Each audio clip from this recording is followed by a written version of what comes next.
Today I'm going to show you a few tips to do if you cannot find your Bluetooth accessory on the CUBOT Quest.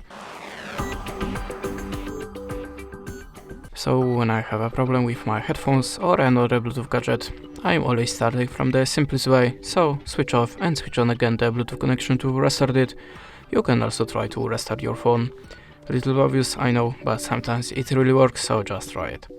After that, at the start you have to be sure that your Bluetooth accessory has activated Pyro mode, and how to enable Pyro mode you will find the manual at your device or maybe on your YouTube channel, so just check it and be sure that your Bluetooth accessory shall be visible for other devices.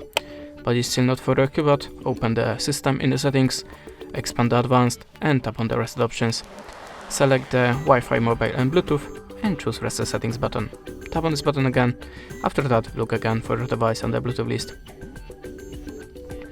You can also try to up your system, so go to the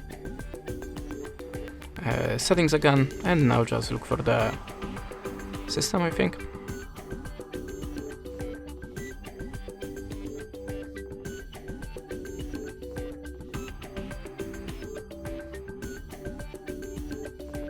Okay, in the above one we have to open the system update and choose wireless update. Choose check for updates. If you have any, just install it and look again for your device. And the last step, try to check your Bluetooth accessory and your phone on other Bluetooth device to check which one is visible, which one is making problem here. And that's it. Thanks for watching. Leave us a like or a comment and goodbye.